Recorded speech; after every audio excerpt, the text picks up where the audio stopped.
My name is Miss Annie Beth, and I write stories for kids about kids. This is the intro video to my new series of easy reader stories that I'm putting online. I wanted to give kids who are just learning how to read some more variety.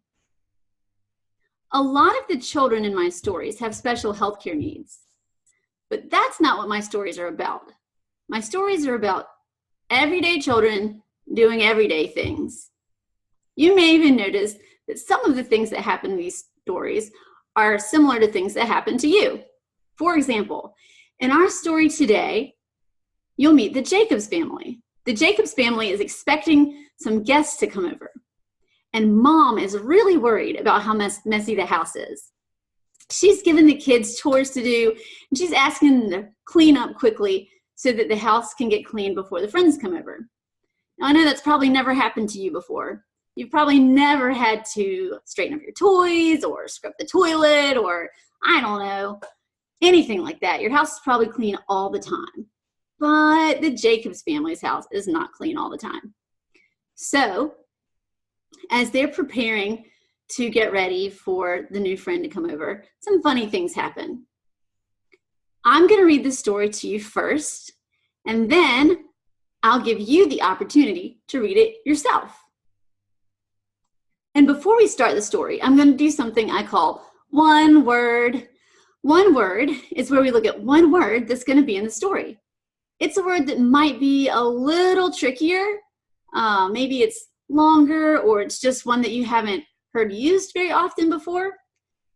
I want to make sure that you know what it means before we start reading the story. So we're going to do that now.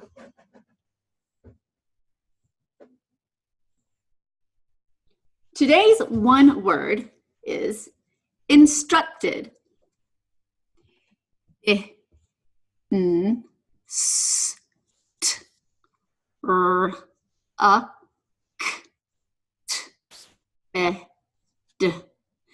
Instructed. First of all, we know that the word instructed is in the past tense. Past tense words are words that happened not necessarily a long time ago, but they're happening in the past. Present tense words are words that are happening right now. We know it's a past tense word because of the ed. Most past tense words have either an ed, d, or t at the end. Then the root word is instruct. Instruct means to teach somebody or to give them advice on how to do something.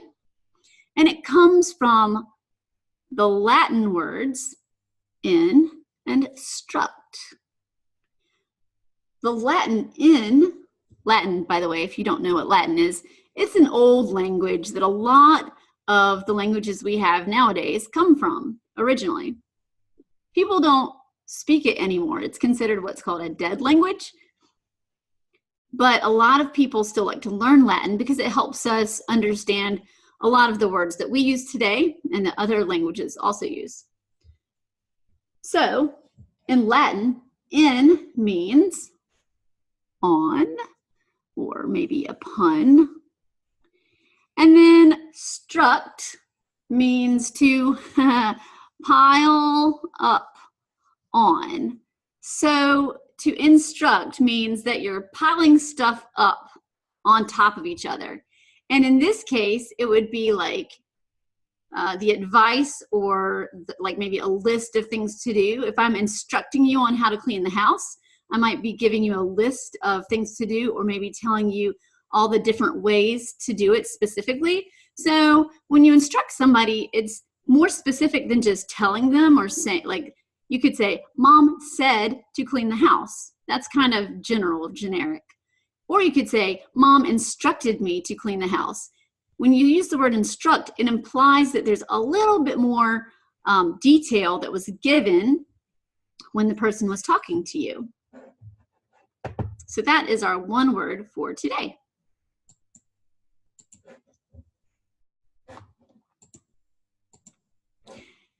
Now we're going to go ahead and read this story, and I'm going to read it to you, And then I'll give you the opportunity to read it yourself. You can either read it on the video, or if you want, you can read it off the printed blog page if you have a printer at home and you want to, I don't know, print it and take it somewhere where you don't have internet. So here is our story. Meet the Jacobs. A new friend was coming to play. They had never been to the Jacobs house before. The children were looking forward to the visit. Mom was worried. She thought the house was messy. 12-year-old Matt said, "The house is only a little messy. It is messy enough to be fun. We can play in this mess." Mom did not like that answer. She told Matt to go clean the bathroom. "The bathroom," said Matt. "That is the worst. Maybe I could clean something else. Besides, we will not be playing in the bathroom." Mom handed Matt the toothbrush she used for cleaning. "You will clean the bathroom. You will clean it very well. And you will not forget that this is a brush for cleaning. Do not put it back with the real toothbrushes." Matt made a face. There's Matt making his face. Mom's handing him the cleaning toothbrush. 11-year-old Josephine laughed. "You are laughing, Joey," Mom said. "But you would not be laughing if you had used the dirty brush." "I'm sorry," said Joey. "I did not do it on purpose." She giggled. But Dad's face was so funny when he put it in his mouth. "Dad said you may not clean the bathroom again for a long time," said Mom. "That is not so bad," answered Joey. "You have to clean the back porch," said Mom.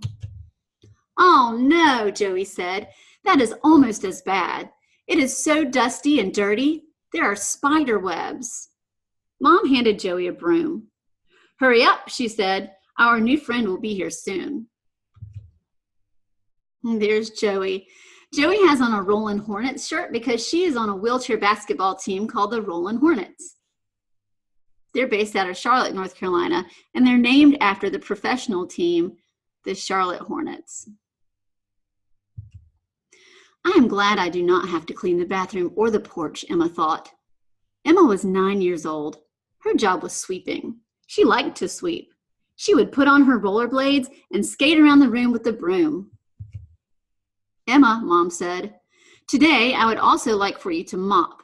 Sweep first, then mop. If you mop first, you will just make mud."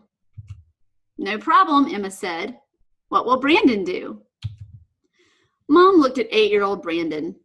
He was playing Minecraft. "Brandon," she said, "please pick up all the toys from the floor. Emma is going to sweep. As soon as you finish, you can play again." There's Brandon. He loves to play Minecraft. He plays it on his Xbox, but he only has the Xbox 360, which apparently all of his friends have the new Xbox One, and so he's a little disappointed about that. But he makes do. It's fine. "Okay," Brandon said. He hurried to get the job done. Brandon was on the autism spectrum. He did not like having to change activities. He wanted to get back to his game. "Alexa," Mom said, "set a 30-minute timer." "Setting a 30-minute timer now," responded the smart speaker. "I will go upstairs and clean the office," Mom said. "When the timer is done, I will come to check on you." Emma zipped around the room on her rollerblades. The Jacobs' kitchen and living room were all one big room. The Jacobs built the house to be wheelchair accessible for Joey. There was a lot of open space, and the floors were wood. This was good for a wheelchair to ride on, but it was also good for Emma's rollerblades. There's Emma. She likes to rollerblade. She likes to do a lot of sporty things. Like Mom instructed, there's our word, instructed. She must have given a lot of detail about how to clean the house. Like Mom instructed, first Emma swept. Then she mopped. She got all her work done before the timer went off. The floor was still a little wet, so she went to her room to take a break. A few minutes later, the timer went off. Emma heard Mom coming back down the stairs. Oh no, yelled Mom. What happened to the floor? Emma skated back to the living room. She saw something that made her surprised. Emma zoomed over to the couch. There was mud in front of the couch. There was mud behind the couch. There was mud beside the couch. There was mud everywhere. I don't know, Emma said. Her eyes got big. I swept first, just like you said. Mom looked at Emma's rollerblades. Emma, did you mop in your rollerblades? Yes, said Emma, but they are not dirty. These are my inside rollerblades. My outside rollerblades are in the garage. Mom made a face. They look very dirty to me. Emma looked down at her rollerblades. She laughed. Oh no, they are dirty now because I skated over the mud. They were not dirty before. Mom looked like she did not believe that. Well, it looks like you will have to mop again, she said. No, Emma yelled. I was so careful. Just then, Joey opened the back door and rolled into the room. Why is Emma yelling? She asked. Emma looked at Joey. Then she looked at the floor. Joey, it was you. What was me? I didn't do anything. I've been cleaning the porch. Joey started rolling toward Emma. Stop, stop, Emma yelled. You are making it worse. What are you talking about? Joey asked. Mom laughed. Your wheels, Joey. Look at your wheels. Joey looked at her wheels. They were just as dusty and dirty as the back porch. Oh, she said. I came inside to get a rag. I needed to wash the outside chairs. Well, it looks like you had a dance party in here, said Emma. She followed the tracks around the couch. There wasn't one in the kitchen drawer, said Joey, so I had to roll around the couch to get one off the laundry pile. Laundry, said Mom. I forgot we also needed to fold the laundry before our new friend came. Knock, knock, knock. Daisy, the service dog, started barking at the door. She liked barking at the door. When she was working, she was not allowed to bark, so it was fun to bark when she was off duty.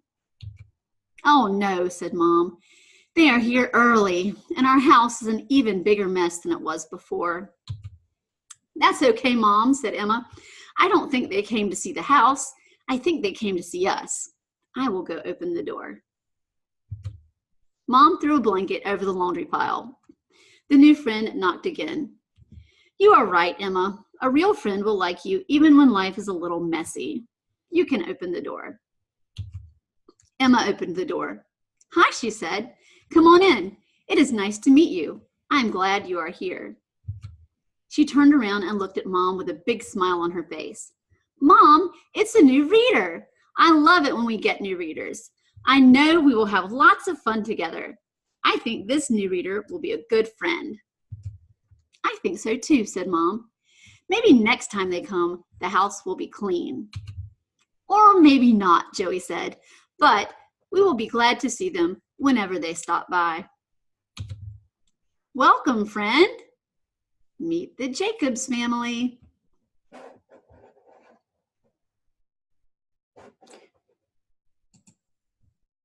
So that was your introduction to the Jacobs family.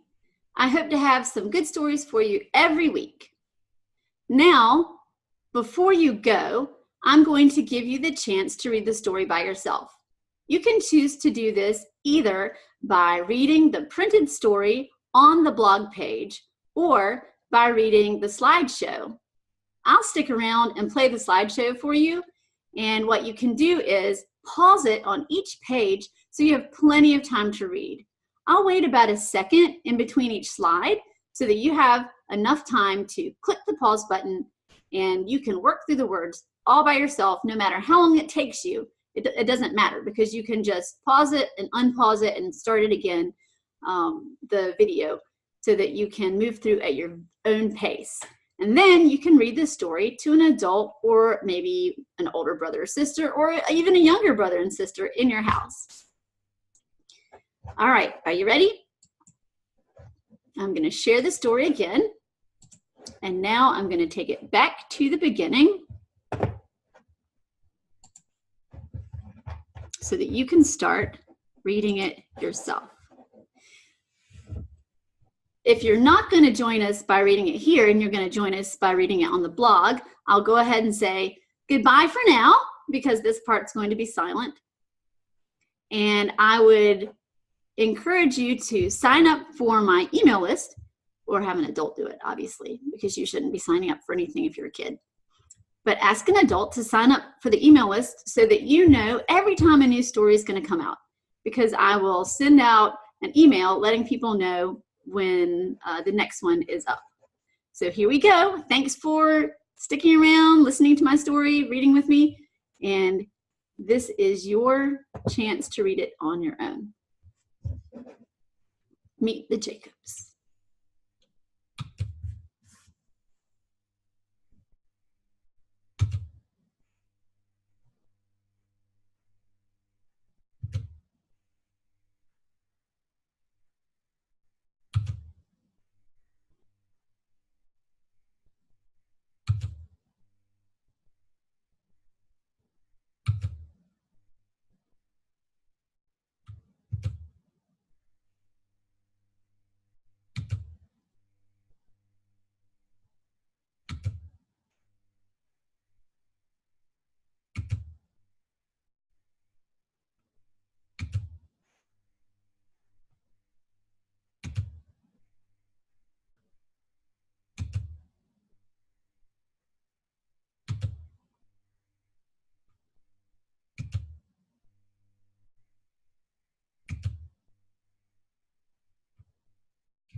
If you made it this far, that means that you read the story by yourself online. Congratulations! I bet that was hard work. Thanks for stopping by and listening to our stories, and I will see you again.